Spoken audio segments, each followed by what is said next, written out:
can't fight City Hall, it's a building. My name is Matthew Kroll. And it says here you did 20 years for man's laughter. Must have been quite the joke. My name is Shahir Dowd. And this is the only podcast about movies, specifically the film The Naked Gun. What is this, 1985? What is this, James Gunn's follow-up? Ah, that's not cool. What is this? Leslie Nielsen's return? No. Listeners, if you haven't figured out, when we record these episodes, it is literally the last thing at the end of a long day that we do. So it really does take us a second to wind up. So should we do some vocal exercises now? Should we try like red ribbon, yellow ribbon, red ribbon, yellow ribbon? Yeah, I'm good. No, also, dear listeners, if you're still here, hi. I am not feeling terribly well. I went off to Gen Con in Indianapolis and caught a bit of the con crud. Oh, the con crud. It was a great time. Had a blast. Hung out with a bunch of people. Got to play test James' game with him. Cyberpunk Legends, which is dope. Please check out that Kickstarter. I think it launches in September. Yeah. If you like a narrative-driven cyberpunk card game, you can play with your friends. It's awesome. Is it based on the cyberpunk game? It's based on the Cyberpunk tabletop RPG. Mike Pondsmith, the creator of Cyberpunk, who has licensed it out to different places, along with Cyberpunk 2077 by CD Projekt Red. It's the same canon, different company. So while Mike is working on it with James, this takes place, I believe, in 2012, which is before any of the previous canon of Cyberpunk Red, which I think is 2017, and then obviously in 2077. It's the future. Yeah. Also, the same year as that major disaster movie from not Jean de Bont, but the director of Independence Day. Gone blank on my head right now. But was that the movie 2012, the year that the world ended? No. Okay. Joke's over. Never mind. Let me also say this. Jamie couldn't sleep well last night. Okay. I couldn't sleep well last night. I'm running off of like truly 3 hours of sleep. We actually woke up. I kid you not. We both couldn't go to bed. Yeah. We went to bed and we kept waking up because I was sick and she was just couldn't sleep. And at 4:40 or something or 4:30, we're just like, do we just watch an episode of Deep Space Nine? Mm-hmm. And then we did. And then right afterward, we slept for like the first like real 2 hours we had. And I don't know, like, so I'm all messed up. I'm all wonkadoo for this podcast. But by God, we are going to talk to you about a movie. All right. And I don't want to like poo-poo on your pain for having no sleep. But this is the weirdest thing. My kid is in summer camp right now, and for some reason, his pickup at summer camp is like at 6 a.m. And so we have to get up every day on vacation. This is that moment where you go, what am I getting out of this? Right. I have to get up early.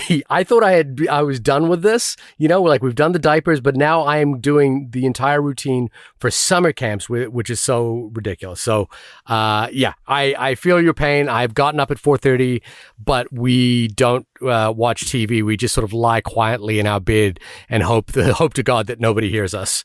That's fair. That's fair. Sounds. I hope you're feeling okay. Man, I do not do well when I am sick. Yeah. Oh, yeah. The man flu. You got the man flu. This is we've interrupted our sort of pre-recorded schedule to get Akiva Schaffer's The Naked Gun in, and I really wanted to do this because I've been rewatching all of the Naked Guns previously, the David the Abrams Zucker original films, which are comedies I really, really enjoy. I don't know if you saw those when you were growing up at the right time in your life, or if like Mel Brooks with the Spaceballs movies, or Robin Hood Men in Tights, or Blazing Saddles was your jam, or Hot Shots, or Airplane. I was more of a Mel Brooks person than these. I saw Naked Gun. I saw all. There's three of them, right? Yeah. I've seen all three of them. I can't tell you a single thing about them. I know like some of the jokes that are memed on hard, but like it. I don't know. Maybe it was a little early for me. I have no idea, but they never really stuck with me. Not because I don't think they're good. I think it's just because No, and everyone, like these are very specific time periods of movies. So, again, a lot of people might have sort of watched their first parody through Spaceballs, for example, or even more recently, something like Tropic Thunder, Scary Movie. There were, recent things like 50 Shades of Black. So, these are parodies of movies. And there's an argument to be made that Deadpool v. Wolverine could be viewed as a parody of the Marvel Cinematic Universe in some respect. We can probably get into the eternal Film 101 question that gets posed basically the first trimester of Film 101, which is what is the distinction between a parody and a satire? And despite having taught that class, it's often something I will actually get mixed up when I'm actually describing it as well. So we will definitely get into that whole conversation as we discuss The Naked Gun, some say the funniest movie of the year. But before we do that, we have an email that we have been that we want to catch up on. This comes in from Prashant, who says, "Hey, Matt and Shahir, hope you're both well. First of all, I'd like to share some good news. Good news? I was going to say great news, but then I read it was actually good. I first started listening to your podcast at the beginning of my doctoral studies, and I'm pleased to let you know that I defended my thesis a few weeks ago. Topam has been a consistent presence through my PhD journey, and I look forward to what the future holds." Hey, Matt, we should just pause for a second there and give a round of applause. Yeah. Well done. Good job, Prashant. I don't have a PhD. My wife has a PhD, and I've seen how difficult that defense process was. If I recall, and she might not appreciate me telling the story, I do remember her coming out crying afterwards, but she, of course, passed with flying colors. It's just the stress of it all, I think, kind of when she did her final defense. So congratulations again, Prashant. That is a huge accomplishment. We're glad that we could be there for a small part of it. I gotta say, when she read that, this is not a video medium for us. However, I smiled so big when I heard that. That's so cool. Congratulations, buddy. That's so awesome. Progress, Shahir, progress. We've been around for such a long time. We are the old hats in the what do they put hats in on the hat rack? Anyway, I'm in the middle. Continuing with Prashant's email, I'm in the middle of listening to your episode on 28 Years Later. I really appreciate your reference to George Romero's Night of the Living Dead, which I watched last year as a double feature with Day of the Dead from 1985. This was truly one of the most remarkable movie-going experiences. What you both called a scarring experience in your Best of the Decade episode. Back to 28 Years Later, I loved this film. As you both pointed out, this film is such a thoughtful and poignant meditation on life and death and what makes us human in a time of crisis, or post-crisis to be precise. Over the years, I have truly come to appreciate art that deals with socializing the nature of care. It is the idea that our ability to care for things, to recognize vulnerability, and to repair and maintain, these are the actions that sustain human life in a meaningful way. This is perhaps a strange way to talk about a zombie movie, but it is a theme 28 years later, and Romero's Day of the Dead adeptly deals with. What does it mean to recognize the humanity of creatures who are either undead or infected with rage? How does life continue after a crisis? This is just another saying I was not expecting the sequel to raise such existential questions. On a different note, I wonder if you both will cover the new Jurassic World by Gareth Edwards. A friendly note for Shahir, please let us know if you can spot the monkey. Take care. Best, Prashant, who, Prashant, by the way, we can add a PhD at the end of your name. And Prashant, you are also now entitled to, whenever someone calls for it on a plane, is there a doctor in the house? You can say, yes, I'm a doctor, just not a medical one. Thank you. I'll sit back down now. That's a very airplane thing to do. Yeah, I've told my wife that she has to do this on a plane at some point in her life, but it's never quite come up yet. Just to be less helpful in a stressful situation. Yeah, exactly. The time will come. Yes, we obviously talked about 28 Years Later a while back, and that is a movie that is still lingered in my brain because of all the reasons Prashant laid out there, which is that while it is a zombie film, it also feels much more like a question positing what does it mean to have lived a fulfilling life. That is a question that is posed by one of the characters in the film. Also has the monster dong of the century, so kudos to that. And in other respects, one final thought I've had about 28 Years Later in the week since we've seen it, I keep thinking about the fact of how it seems a more profoundly treatise on the evolution of humanity than Ridley Scott's film Prometheus, which was a treatise on the evolution of humanity. I kind of read, the more I've thought about 28 years later, been reading it more as how does humanity evolve, and there's a component to that film which I don't want to talk about because it's too spoilerific, that may lead into that conversation in a little bit more detail. Plus we may see some other characters based on Teletubbies in the near future as well. Who knows? Who knows? The IP possibilities are endless. Yeah, and also to Prashant's email, we also did Jurassic World Rebirth. I was not on that episode, but I did have the pleasure of making a short for that episode recently with a quote from Matt about how angry he was by this movie. Matt, this is another Gareth Edwards film. Of course, we did his film, The Creator, on the podcast. Was this another film that featured monkeys with the power to control human technology? No, just CGI monkeys. Oh, no, CGI monkeys. Did the dinosaurs at any point, master driving a car or a boat, perhaps? No, but I will say the D-Rex stands for dumb. Oh, really? There's a D-Rex? I think it's the D-Rex. Is that what it's called? It's so DJ D-Rex. stupid. We both worked on Wild 'N Out. DJ D-Rex was not DJ D-Rex. No, D-Rex is the Distortus Rex, a mutant Tyrannosaurus Rex. Also could be the name of the zombie in 28 Years Later. I've just got dongs on the brain, apparently. Yeah. What did you do today? I've sat in a room staring at and pushed pixels all day. So all right. This is just me breaking out for a little bit. Again, thank you everyone who emails us in. There are quite a few emails buried in our email account right now. And so if we have missed any, please let us know. We will get back to those as quickly as possible as we circle back on certain movies. And again, we have an episode on K-pop Demon Hunter in the can, plus an episode on Sing Sing.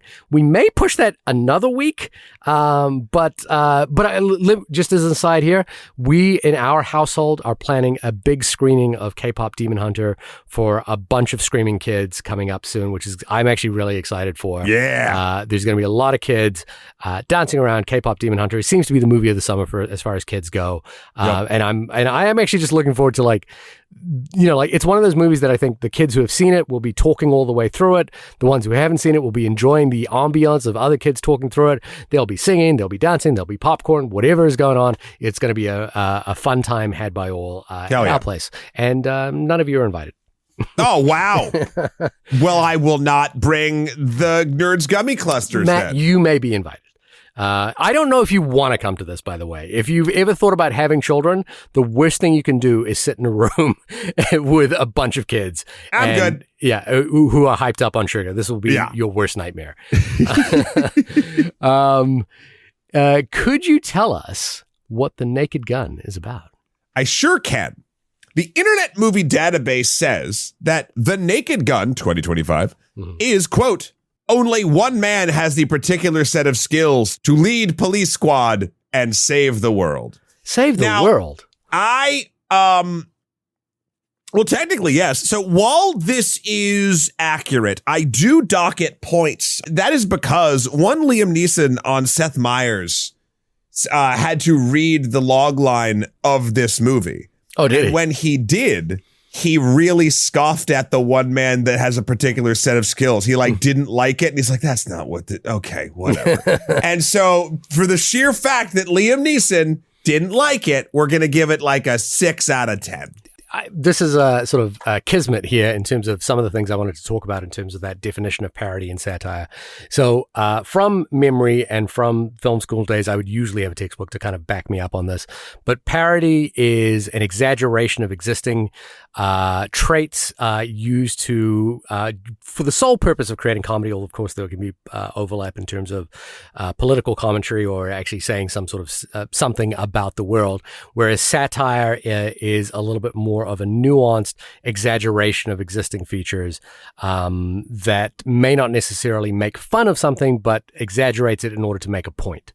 And the reason I bring that up is that Police Squad, from which this all originated, which is the original Zucker Zucker Abrams' Zucker Show, which only ran for one season, and I believe it was only 6 episodes, was itself a parody of a previous show called M Squad, and also had kind of tenets of Dragnet in it as well. Yeah, it aired March 4th to July 8th in 1982. So I was born around this time. Yeah, of course. Yeah. No, and that's the original Police Squad, which is the even furthest removed parody here. But the reason I brought that up is the thing that Liam Neeson said, and the thing that you kind of noted here in the synopsis, which is that only one man has a particular set of skills. And of course, when you hear that line, only one man has a particular set of skills, what movie are we referencing? Taken. Of course, Taken. And it leads to an interesting question, which is that The Naked Gun really was parodying a particular format of crime shows that originated in like the sort of 60s and 70s, and then eventually, they parodied themselves with the show Police Squad. The question I'm sort of curious about here is, what is The Naked Gun parodying? You mean right now? Yeah. I mean, the same thing, really. It's just we don't do it anymore. We don't do it anymore. Of course, there are parodies that come out. Akiva Schaffer directed one of my favorite parodies of the last few years, Popstar. Oh, sure. What was it? Popstar? Never Stop? Never Stop, Never Stopping. Yeah. A parody of the music biopic genre. But it's interesting because...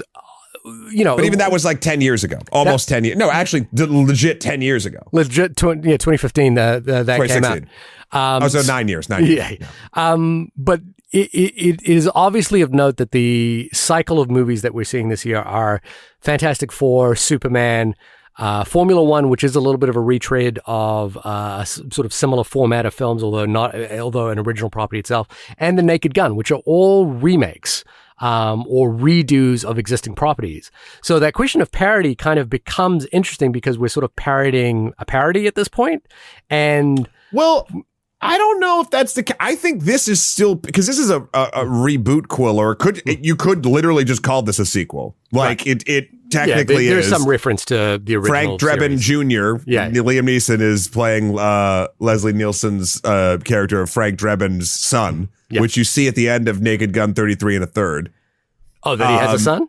Yeah, like a baby. Oh, okay. But so like, in my opinion, for whatever it's worth, since I'm talking to this microphone, I think this is still a parody of that. We still get dumb play by the numbers police procedurals every year. I mean, they're smaller and they often star people like Liam Neeson, but like, I think that we're still The Naked Gun and the previous 3 Naked Guns are parodying the same thing. Although I think, like the title, like the synopsis would imply, this is leaning into the stardom of Liam Neeson a little bit.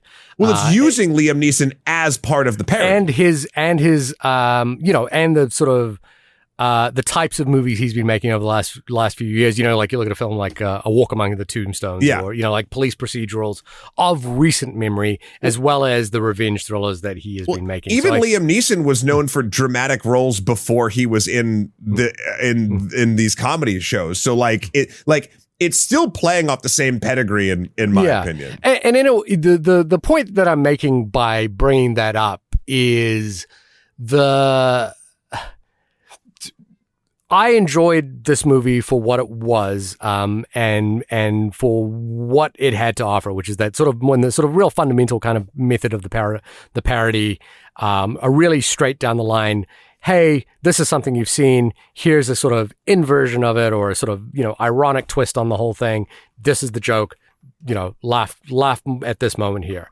But I found myself not entirely amused by the whole thing. I kind of it was more sort of like a soft chuckle every now and again, with a couple of lines, and then a sense of this is okay. And given that Akiva Schaffer had delivered, I think, one of our favorite movies that came out in 2016, Popstar, a film that we really, or both you and I thought, really landed the sort of the target that it was aiming for. Also, 2022's Chippendale Rescue Rangers, which not a direct parody, had a lot of sort of comedy stylings in it as well. Yeah, that felt like a sort of reformat of something like Who Framed Roger Rabbit. Like looking back at a old character and recontextualizing it. I found there was like a little bit of a dilution in terms of like what this was, and I wanted to get to the bottom of that because there's a part of me that goes, well, just take the movie for what it is and enjoy the ride, which is that it's pretty simplistic. But when I went and rewatched the original Naked Guns, and there might be a sort of factor of nostalgia here in the way I watched them. There was two things that came to mind. One was the parody in Naked Gun, the actual precision with jokes and their timing, and their oddly political satire in that movie was quite on point. George Bush appears as a character in that film, and it's significantly a movie about climate change. There is something in this movie that sort of harkens to the Elon Musk of it all, of our time, but it feels a little soft. And then the second thing was, look, I think on paper, Leslie Nielsen is a great recasting for this movie as a continuation. Liam Neeson. But Leslie Nielsen, and I am going to get these wrong throughout the episode, was a national treasure in terms of like his ability to deliver what he did as Frank Drebin in the Naked Gun. Those movies really lean on what he does, and what he does is so particularly unique. It is quite remarkable to go back and watch those. I would urge anyone they're all streaming on Paramount Plus if you have that, by the way, to go watch the original Naked Guns just for Leslie Nielsen. I'm trying to temper this with like saying, well, I don't want to be like, well, they don't make them like they used to kind of thing. But I kind of walked out of this going, well, they don't make them like they used to. Well, so here's the interesting thing. I think this movie. And we can sort of dissect why this one doesn't click and stick kind of like the others. Because I agree. I had a good time watching it. I laughed a bunch. But I was trying to pinpoint down exactly why. Like even Jamie and I go and get dinner after we see a movie. And like normally we have a lot to talk about. Yeah, but there's not a lot. This one I didn't. Yeah. And I was like, I wonder sort of why that is. I do love parodies. Again, Popstar. I feel like I remember and like will champion and tell people to watch. Even if you go to like, I keep trying to think of like, because they don't really make true parody movies much anymore, though they are coming back. We're getting Spaceballs 2. We're getting a reboot of Scary Movie. Like honestly, the reboot of Scary Movie. Yeah, or a sequel. I have no idea. They're doing another Scary Movie. Yeah. But the like for instance, I think the most successful in my film paying attention to Lifetime parody is Austin Powers, International Man of Mystery. Yeah. And I was trying to put this next to The Naked Gun, not like in like comedy chops or what is funnier, because I think they're both very funny movies, but in a sense of like, why does Austin Powers stick and why does The Naked Gun not? This felt to me like an excellent, funny, great time distraction. Yeah. Like I was happy to be there, and then I was instantly not distracted by it the second my eyeballs were not on it. It had moments that were some of the funniest things I'd seen in a long time that spoke directly to me. For instance, there's a joke with a TiVo thing about, I won't spoil it too much, but about Buffy the Vampire Slayer. That was such a specific joke. And I was like, did I miss something here? Yeah, there's a few of those moments. Yeah. That are just so solid, and like I think they're designed by Akiva Schaffer to like. I think there's something specific for most people in the Venn diagram that like these kind of movies. I noticed a few of them that didn't hit for me. It's particularly some of the more raunchy stuff and a couple other things, but I'm like, I know that's gonna slap for someone else. There was a line that I didn't really love this line, but there's a moment when Frank Drebin sees Pamela Anderson's character, and he says he has an inner monologue, as all the cops do, which is very funny. Yeah. But it said, and she had the type of bottom that would make any toilet beg for the brown. I was like, everyone cracked up. Yeah. And I was like, no. But like, I was glad it was there. I was glad things were in this that felt like they could be everyone's favorite part. Yeah. But I think what it came down to, and I do want to talk about, this is going to be odd. I do want to talk about the story in the movie The Naked Gun. Sure. But that's sort of like part two. Yeah. I think the reason why this movie feels more like a distraction and less of a like a memory or a memorable experience is every successful for me parody of something has a distinct narrative through line with possibly, for me particularly, a character that at least changes a little. Like if you look at Austin Powers, it's a complete parody of British spy movies, like 1,000%. It's over the top. It is ridiculous. Also, Austin, by the end of the movie, learns, grows, changes. Even subverts some of the tropes as a character choice, not like a change choice. Like he doesn't, I think we talked about this in the podcast episode that we did on this forever ago. Yeah. He doesn't take advantage of Vanessa when she's drunk, even though that seems like something that like a James Bond type would instantly do. And then by the end of the movie, at least the first one, he has changed and grown, but is still funny and it's still a parody. Like I remember more of that because the story, even though it's not complex and it's not like changing hearts and minds, it at least like moves its characters forward. Where this specifically it's just like a gag delivery system. It's a gag delivery system. These characters aren't even characters. They're bins for jokes, and there's nothing wrong with that, but it's going to make it for me just be a less memorable experience. And I really want to make this point clear as well, is that so were the original Naked Gun series. They were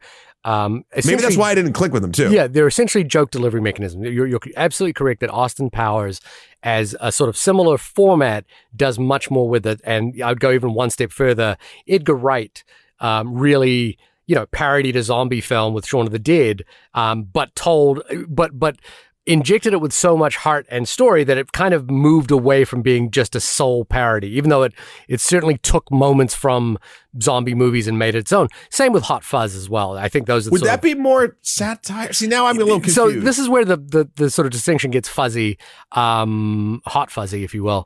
But I do believe that those films are parody, but maybe not in the strict sense of the definition that I gave earlier, which is that they're also the sort of the parody that I mentioned, and even the Naked Gun themselves and Hot Shots, is a kind of slightly reductive term, which is just basically explaining out the essence of it.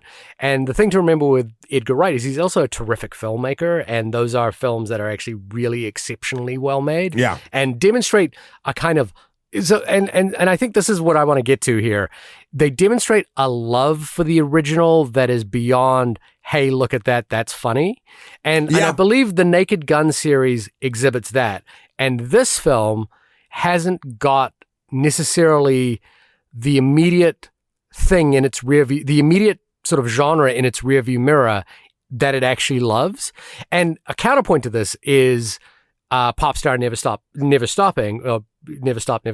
You got it. Which is a film that really knows the genre that it's actually parodying and has a real love for that genre in so much as it actually wants to do something with it.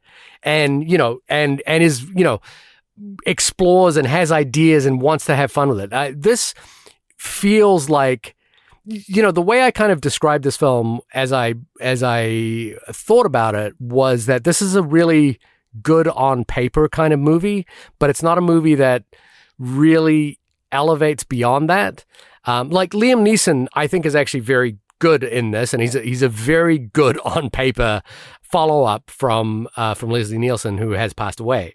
But it does feel a little forced at times, and it doesn't feel as naturally embedded within the sort of parody of that kind of character that something like Leslie Nielsen did with M Squad and Police Squad and Dragnet, You know what's interesting? I think it also has to do with the structure and the times we are in for a comedy. So this is the most slapstick parody movie in a very long time, of course. Yeah. But it also is an action comedy.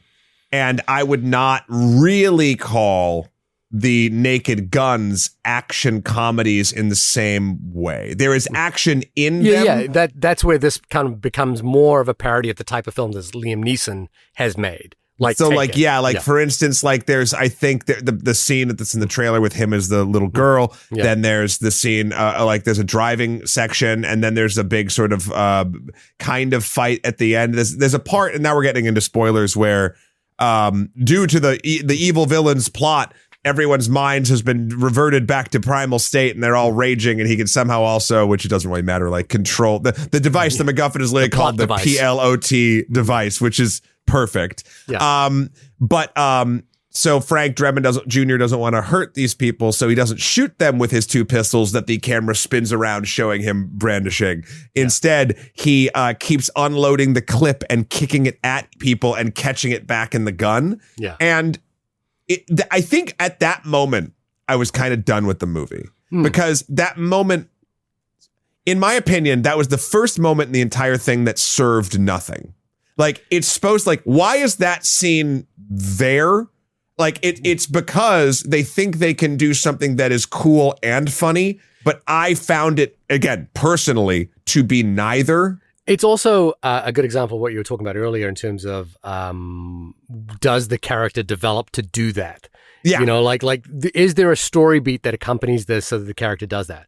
And is there a reason Frank Drebin, like he shoots a bunch of guns in the movie, but like, what if we were whatabouting it? Like, what if there was a moment where like he refuses to fire a gun since his dad died or whatever? And like, it is. Yeah, you know, like again, it's not like gonna break the mold of drama, but like it would at least inform why you're doing it, other than, well, this kind of action, this kind of comedy needs an action beat in the third act. I mean, again, look at Hot Fuzz, which is a film that directly riffs on films like Point Break. It even repeats shots from Michael Bay, but it does so both lovingly and as a story beat. So in that film, there's a sequence where they sit down and watch those movies, and they talk about what makes them cool and how he's always wanted to have a moment like that in a movie. And then they actually have that moment later on in the film. And so when it happens, you understand what it is and why it's there. And it's told kind of lovingly as well. Yeah.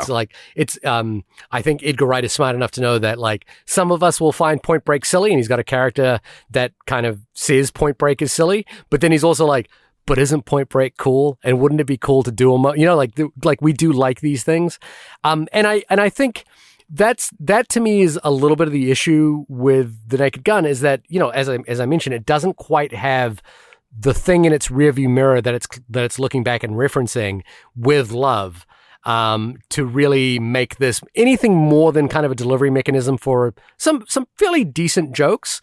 But you know, there was never a moment where I was like excited by the movie or feeling like, oh wow, they really did something here. Like, and I remember feeling that way with Hot Shots Part 2, for example, when I saw that for the first time, or Hot Shots Part 2, you know, like, where there was a sense that they really were firing on all cylinders and had a love for the kind of war movies, the Rambos that they were parodying, and the Top Guns and that sort of thing, that they really felt like they were doing something with it.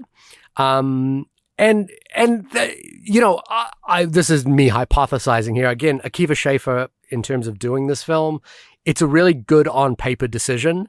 There's an interesting interview with David Zucker, the original creator, you know, talking about the fact that he actually had a script for this. He and his brother Jerry Zucker had a script for Naked Gun Part 4 that they wrote a few years ago, but Paramount owns all the rights to the film. And don't you mean Skydance? Well, now Skydance owns all the rights to the films. I'm not sure how that ascendancy worked. That just happened today, literally. right? I think it was today or yesterday. Yeah. David Zucker was talking about the fact that Paramount doesn't owns all the rights to them, and didn't want them really didn't have a lot of time for them, and Seth MacFarlane was brought in to kind of do this. And you know, the joke that you referenced earlier, the TiVo joke, where it's a really belabored joke. I found as well. It was like, did I not tell you not to plug this thing into this device, otherwise this would happen? I was like, this is really specific and labored, and I was like, I I understand what the gag is.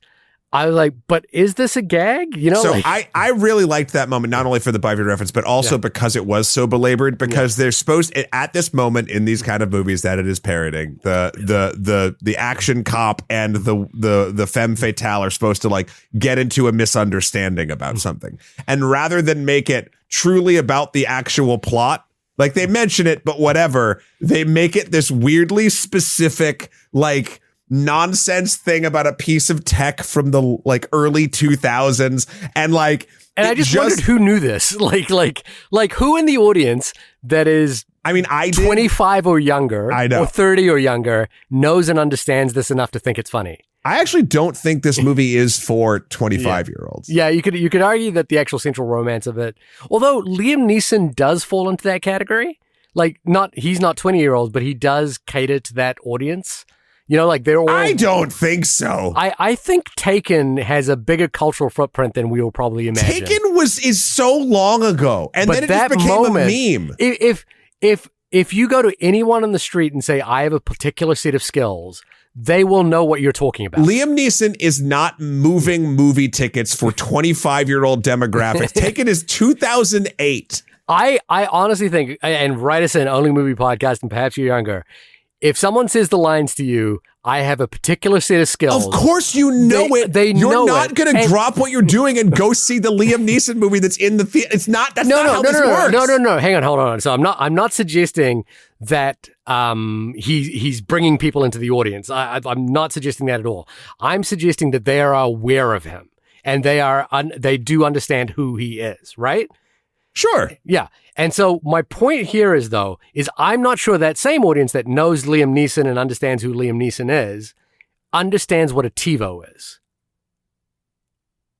Sure. Again, I say that this point. movie is not for 25-year-olds. Right. Yeah, that's literally like my entire point. This feels like, and even it's funny. But now I'm maybe old, and I didn't. I was like, that joke really did feel. Like, I was like, what is the point of I this? understood the tech. I did have a friend back in the day who had tons of stuff downloaded on the TiVo, and it will expire if you plug it into the internet and the clock can update. Sure.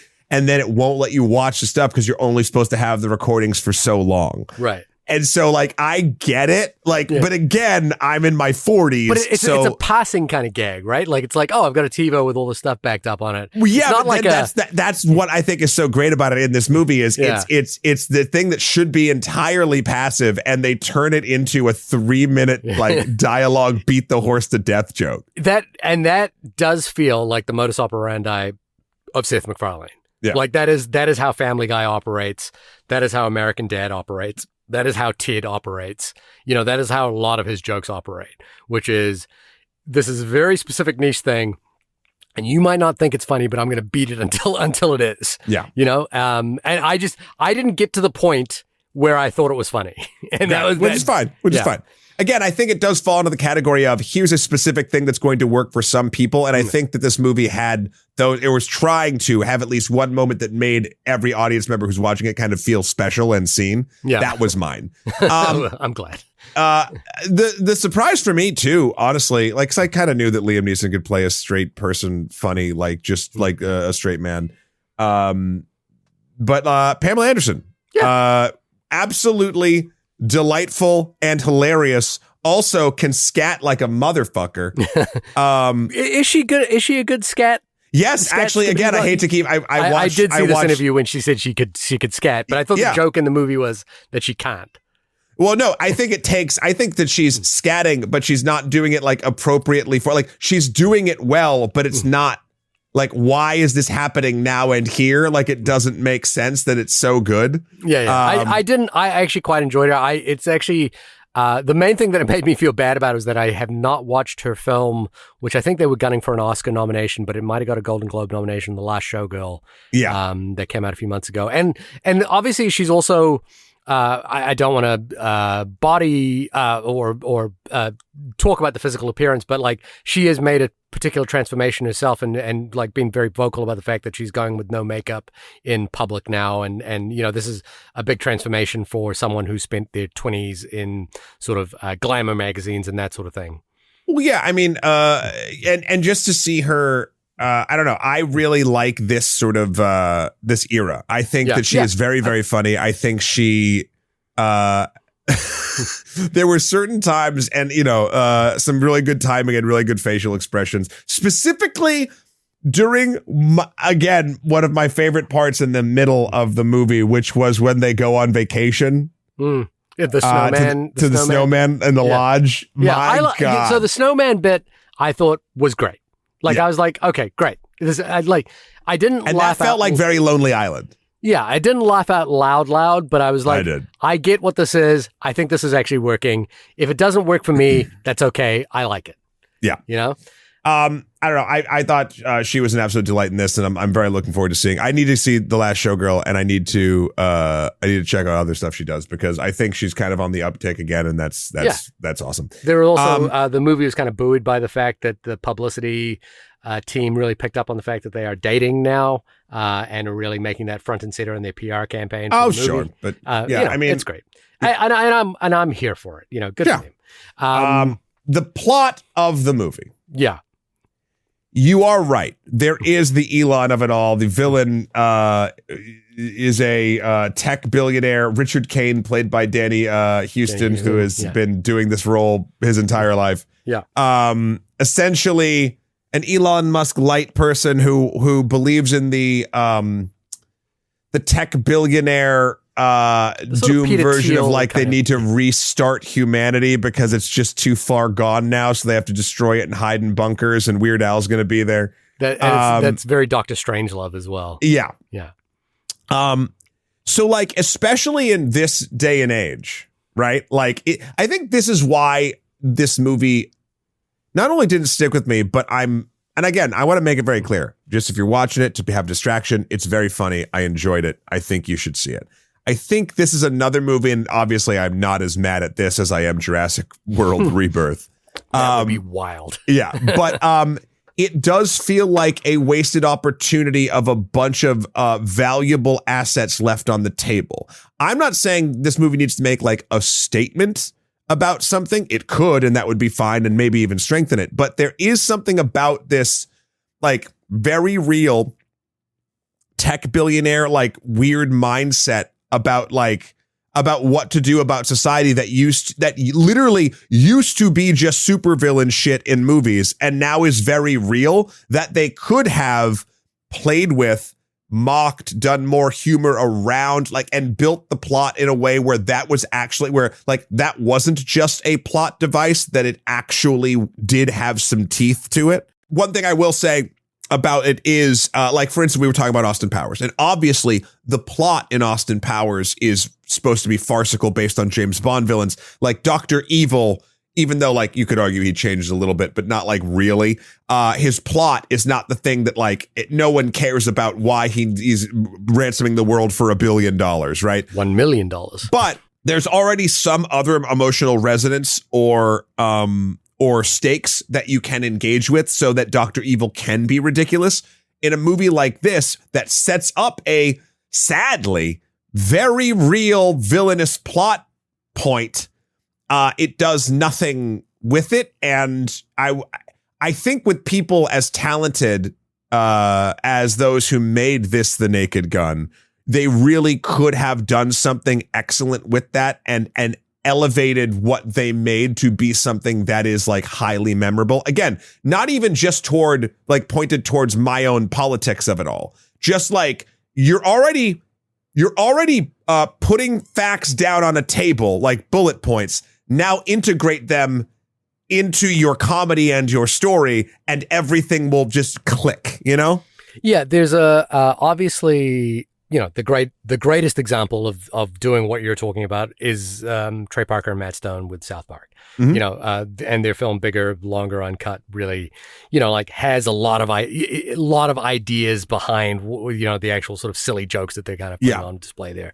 And, you know, and that's where, the film doesn't quite have the teeth of it. There was a moment at the beginning of this where Danny Houston's character mentions that at his club you can say the R word, and it's like, oh, okay, is that, you know, like, and I was like, oh, that's interesting. There's this idea of He serves wine for Bill Cosby's private estate. Yeah. But it does feel a little light. And again, I really want to make this point as well. Naked Gun 22nd and a Half had kind of a sort of political bent to it as well, where the main plot involves a bunch of industrial billionaires trying to reverse a climate change policy that George Bush is about to institute into America. And it does so with a kind of like awareness that this is the sort of political reality of things that are happening at the time, but it doesn't, it doesn't really bite into that in a sort of big way, in the way that like the South Park guys would, or anything like that. But I agree that in our body politic as it exists right now, where a figure like Elon Musk, in particular, wields a lot of everyday power on everyday people, and that the fact that he became a member of the shadow cabinet of America may have come after the writing of this film, but it does feel a little bit toothless. And look, let's just say it out there. I wonder if the Paramount of it did affect that in any way. I'm not entirely sure. I will say there's another version that they could have gone with too that kind of upsetty spaghettis me. That's a little bit safer, and that is the dynamic between Richard Kane and Frank Drebin Jr. They're both older men. Richard Kane calls out like, you belong here. You're one of us. And then Frank Drebin just isn't one of them, even though he kind of is, but then he isn't. But there's no transition of him like being one of that, like an old curmudgeon-y, like someone who can't get with the times to someone who is. Like it's just he goes against him because he's the good guy and he's the bad guy. But they have a setup of like, I forget which reviewer was saying this. It might have been Movie Bob, but it's like they do the whole like, you and I are not so different kind of motif. Yeah. But like there's actually a lot of meat for comedy and poignancy on those satire. Bones. Yeah. And they don't chew it. Is that Drebin himself seems to be pretty well established in the world of police violence. Like he is someone who abuses his power in many ways, at the detriment of the everyday ordinary citizen. And I think it, like you say, it would be interesting to explore that, even with just a slight comedic bent. But there are a few jokes. I can hear people sort of already like, whatabouting the thing. Like there's the joke when he's talking to the chief played by CCH Pounder, Chief Davis. Basically, there's the joke where Frank Drebin's like, what are you going to do? Arrest me? And they're like, yes. And they're like, who's going to do that? Other cops? And they're like, yes. So they skirt it. Yeah. And again, I want this movie to be funny, but I want it to also matter enough where I will remember more of it more than 5 minutes after I watched it in the theater. For me, because the thing that I'm really trying to skirt around here is that it's hard to ask a movie that is based on The Naked Gun to do the things that we're asking it to do, and we're asking it to do that just in the context of this conversation, because we want to feel like it's more than just a sort of rapid fire series of jokes. And that'll make it stay. And like, for instance, I wouldn't be asking for these specific things if the movie didn't lay them out on the table. If they laid out a different series of things that you could connect the plot and the comedy to, I would like that too, because then it would all connect and come together more than a very enjoyable distraction. And for me, the jokes were not particularly like out of this world clever that made it, like work on its own terms. Like, I'm still thinking about the bees joke, the bees sequence in Popstar, like where it was like, oh, there's a bees sequence in this one too. Yeah, there is a bee sequence in this one as well. I actually lost my shit during the car. There's one particular joke, and I will ruin it now because it was one of my favorites, where it's the classic, he's driving, he has to shoot out the glass pane. The glass because the car's going to go off a cliff or something. And then he runs into a bunch of balloons and it goes to the car, then a bunch of bees. And then the third thing is, instead of someone walking, like two guys walking with a giant plate glass window, it's just another perfect windshield that hits him and locks him in with the balloons and the bees. And I did lose my shit on that. That was a great moment of like action comedy slapstick that worked. Okay. All right. Well, I'm glad that I think I had... There was another quality to Naked Gun that I kind of recall here, and this comes back to the other thing that I sort of mentioned at the beginning, because I think we've talked our way through the politics of it all, and it's weird to be talking about politics for the Naked Gun movies. But the other thing is that Leslie Nielsen was particularly attuned to the delivery of his character Frank Drebin, which allowed the film, I know it was the sort of the style, more of the style of this type of film, was that you would hang on a wide shot for a very long time, and the actor would deliver the line, and then look around, and there was a glance, and there, like he could do all of that and stay in the wide shot and really deliver the joke. While Liam Neeson is very, very good, and I do like that he's playing against type, and he's really parodying what he does. I think the comedic chops of Liam Neeson really came out in that show. Was it Extras? It wasn't Extras. It was Extras. Was it Extras where he becomes famous and he has all those, you're having a laugh. And he comes in and he was like, I want to test out some comedy. Yes. And let's do some improv. I think he really can do this. But in the movie, it is kind of like Liam Neeson delivers the joke, then we see the reaction, and then we see like an off glance. So we cut that moment up through 2 or 3 times in order to make sure that the joke lands. And it's just, I think cinematic stylings of today hurt this kind of thing. Now, who knows if Liam Neeson can pull it off or anything? I'm sure he can. Yeah, I'm sure he can. But the choice and the filmmakers chose not to do it. Yeah, whereas Leslie Nielsen really did live in that world, and there was a kind of pure delight in his performance.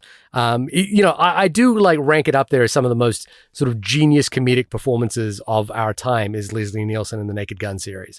He's really, really good at delivering a line so offhandedly that is absurd, but then just rattling on as though it never happened, and knowing that the audience is still laughing at that joke.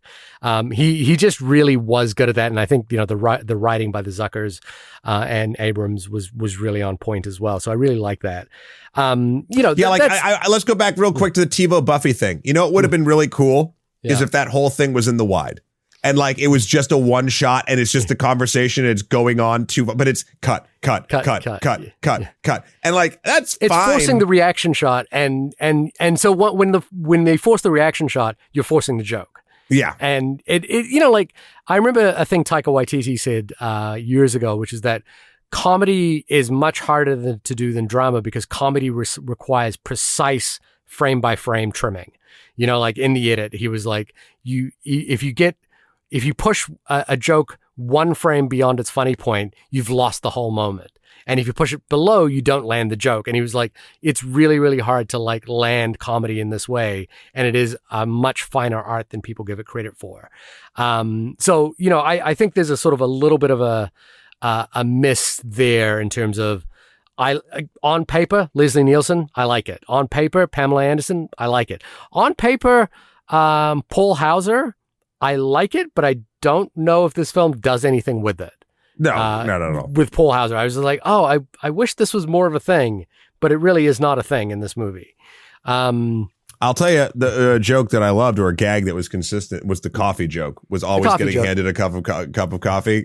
That felt very classic. Yeah, and as it got bigger and bigger, and the coffee cup got bigger every time. That was the beginning of it. But then, it would come in. It got handed literally down to when he was flying on an eagle. He grabbed one. It's just it was so consistent. I'll give the movie another compliment too, because I feel like I have been pooping on. Yeah, comedy point for the because in the trailer they made a big deal of the thing that we see during the part where you quoted, Shahir, about man's laughter, where he's talking to Busta Rhymes, I believe. Yeah. And he in the trailer you don't know why this is. But there's police cam footage, and it's him eating a bunch of crappy burritos and then having to use a restroom and having to shoot his gun to get everyone to clear it. He's almost going to shit his pants, right? In the trailer, I was like, man, this is going on too long. I do not like it. This is the funniest it has. This is what they're giving us. Yeah. But the actual, I was so happy because the trailer edit, and this so rarely happens, was so much worse than the actual edit. It turns out he's showing body cam footage. There's a whole thing about body cams and like cameras on the cops. And this is what he's doing. And it's stuck on it and it goes on too long. It's another beat the dead horse thing of like, he's just trying to get to the one shot that proves that this guy that Busta Rhymes was at the bank robbery. Yeah. And like, I applauded that moment because I thought that was a moment in the movie I would hate, and the structure of it and the way they put it together was very, very funny. And you know what? Let's even circle it back. This is a moment where you couldn't just do it in the wide. Like it actually, because the gag is about looking at another piece of footage. Yeah, of course. You have to cut back, and the reactions on the timing, you can add to it. You get that sort of like extra spice in the sauce. Whereas many of the jokes, when it's just two people in a room talking, could probably hang on that wide a lot longer and it would feel way funnier. There's an interesting thing because I watched the trailers after the movie, obviously. Yeah. And there were a couple of gags where it really did feel like they had, like a really good example of this was a gag that they did during the first time he meets Pamela Anderson's character, and they talk about like why her brother was killed. Sure. And in the trailer, you know, he basically goes through a laundry list of like, well, sometimes, you know, did he have a really annoying laugh? Did he leave the toothpaste off or something like that? And it was like a series of inappropriate comments made at Pamela Anderson's character that made you laugh. Whereas in the movie, they actually made it just one line, which was like, did he have a really inappropriate laugh? And that was it. And I was like, oh, this is interesting. This film feels like it feels like in the edit, this was kind of cut a little bit weirder. And the other one was the line. I just found it to be sort of an awkward delivery because essentially it is the cold open punchline, which is, you know, who are you? Or you don't mess with the police squad was what they used in the trailer. Mm-hmm. But in, you know, like this is after the bank robbery where Frank Drebin Jr. comes in dressed as a little girl and beats the crap out of everyone and kills people. And, you know, they in that sequence with like asking him, who are you? And he says, Frank Drebin Jr. looks at the camera and says, the new one. And I found that like in the movie that felt like an awkward joke. Yeah. Like, cause it was basically like selling to people who have already paid their ticket to come into the movie. And also incorrect. If he just said Frank Drebin, the new one, then it would make narrative sense because he's junior and it makes sense. But he says Frank Drebin Jr., the new one. No, you're not. You're Frank Drebin Jr. Like I don't care about that so much. I don't know. Like it's such an easy fix. Like in the trailer, he says, "Don't mess with the police squad," and I was like, well, at least that's more in the world of the film. Sure. You know, like whereas this, I was kind of like, oh, that's an odd choice, and it didn't get me off to a good start with the movie. Right. You know, and I don't know if ever fully recovered. There were moments that kind of worked and kind of played. But yeah, that wasn't one that really, really worked. Like I would have loved them to really bite into the O.J. Simpson thing a little bit more. They kind of just brush it away very quickly. They touch on it. They touch on very, I don't know if this is on purpose, but I know this was forever ago too, but Liam Neeson's obviously, I think it was 2009 or something. I don't even remember when his famous interview, right? His racist bit of his interview, which he has since apologized for. And he went on Atlanta and did a whole thing on He did a whole thing. And like, so there's not holding that, but it's showing that there's nothing off limits here. Yeah. There's a series of jokes when he's talking to the bartender. The bartender says, you shot my brother in the name of justice. That could be hundreds, or that could be thousands. You shot him in the back, hundreds. He was unarmed, maybe 50. He was white. You're Tommy Rowland's brother. And so like it doesn't deal with the OJ of it all, obviously, but like there is stuff being utilized in that sort of joke about to be perfectly honest, some political atrocities. Yeah. Like that, I'll give the movie another comedy point. It does do what a lot of, I feel like, right-leaning pundits or whatever really go on about. It's like, oh, you can't joke about anything anymore. Well, no, you can.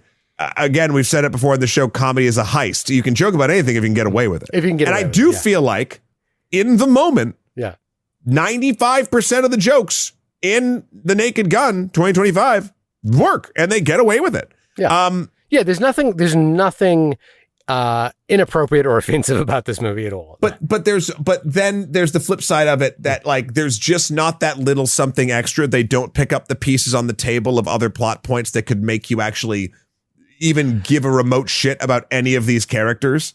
Or make you kind of gasp a little bit, like where they push it a little bit further than you think they would, and then figure out how they're going to work their way out of it. Honestly, it's way better than I thought it was going to be. I was, and again, this is coming from the fact that I was rewatching the originals with sort of maybe just an extra hint of nostalgia to it. I was a little disappointed by it in terms of it, just in so much as that, like you're kind of suggesting here, is it's ultimately a little bit forgettable.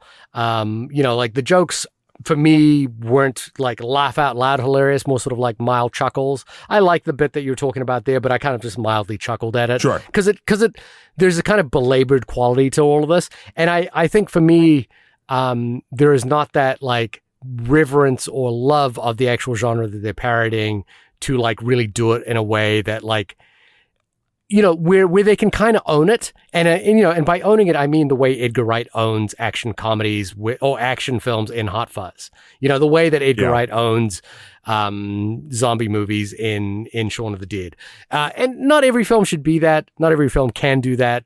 And I'm not suggesting that, that should be the impetus here. But again, go back and look at Popstar, Don't Stop, Never Stopping, in terms of like seeing a genre that these guys, or particularly Akiva Schaffer, happens to really love and has really built their career on from SNL. So really knows it inside out, and can really deliver some really interesting ideas within that, or just accelerate it in a way that someone who doesn't love it wouldn't be able to do.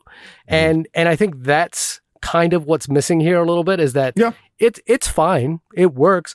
It's interesting. Damon Lindelof went on the Watch podcast this week, and I think he said something along the lines of, and Damon Lindelof is, of course, an extraordinary creator. And he talked about like, you need to meet these movies kind of where they are and not go in expecting more than what they are. And so like buy your bucket of popcorn, ask to be entertained and allow yourself to be entertained. And while I actually 100% agree with that sentiment, it is also not what we do on this podcast in any way, shape, or form. Right. And for good reason, because we're trying to talk about we're trying to continue the conversation the movie started. Me, I love a dumb movie. That doesn't necessarily have a ton to like, is not doing like a ton of heavy lifting, etc. But even in the movie, like, God, I talk about it every fucking week.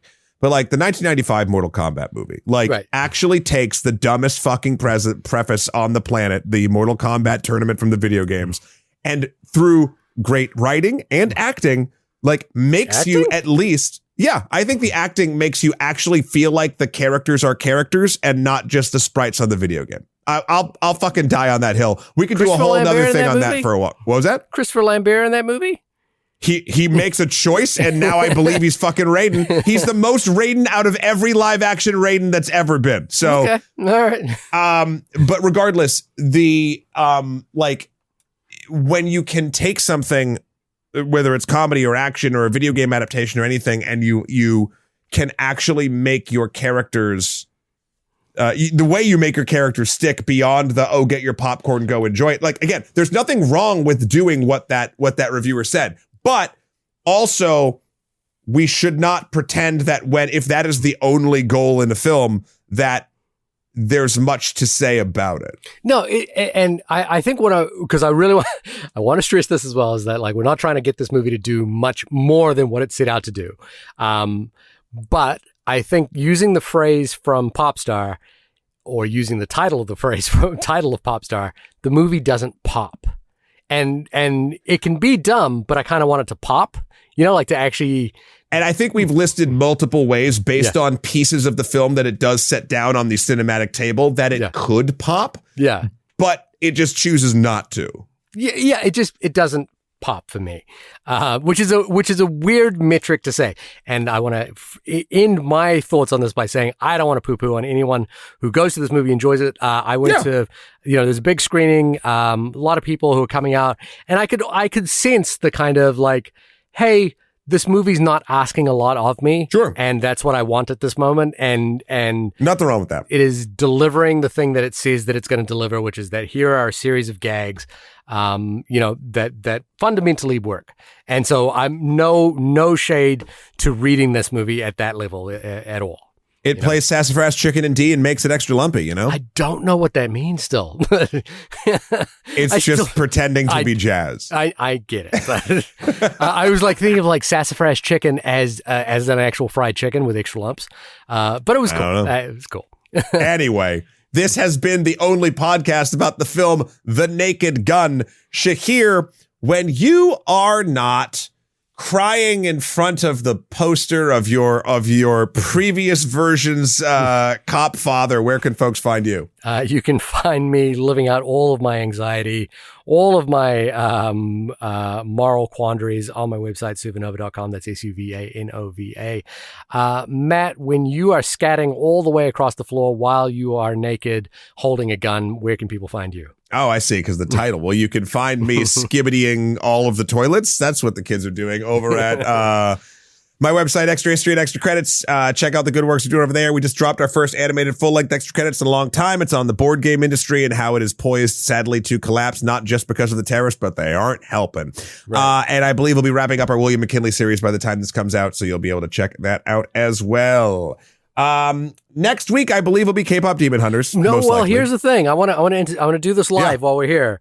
Is a while back, I did make a point of talking about Zach Krieger's film Weapons as like an important film that we should go check out based on the fact that we both love. So you think it's going to be Weapons, then K-pop Demon Hunters? I wonder if I'm pushing it out a week further than I should at this point. Well, here's Weapons is out. And we can decide what we'd like to do. I think it's funny. Do you think that Weapons will be in the conversation? I know it's released later, longer than K-pop Demon Hunters, because that's K-pop Demon Hunters is in the conversation today. Like we're still talking about that movie. I think right. So if you think that Weapons will be in the conversation for less time than K-pop will, I would say we get Weapons down because I'd like to do it. I think that is the case. I think we can hold whether or not K-pop. that's what we want. That's neither here nor there, but. Yeah. Just by the by, because you just mentioned board games, I visited a friend of mine in New Zealand, and who is a board game fanatic, and he gave me a bunch of board games that I must try. And this is for listeners at home as well. But I want to rapid fire you if you know these board games. Sure. I know you play a lot of board games, but this was just such a hilarious moment because he just pulled out all these board games and was like, you should play this. Yeah. But the Search for Planet X. Yes, I've heard of it. I haven't played it. Haven't played it? Okay. Cascadia. Yes. Play it? Fun. Space Base. No. Don't play it? I've never heard of it. Okay. And then the other one was Paxlamir. Nope. Don't got that one either. Oh, and then I got two more. Modern Art. Yes. I have not played it, but I've heard of it. I've seen the box. And Ra. Yes. Yeah. Played board. Okay. Yeah. Oh, this is good to know. Like, because you're doing an episode about board games, because the tariffs are kicking in, those are some board games we can all play. There we go. Look at that. Of those, maybe we should play Modern Art at some point. Yeah. Yeah.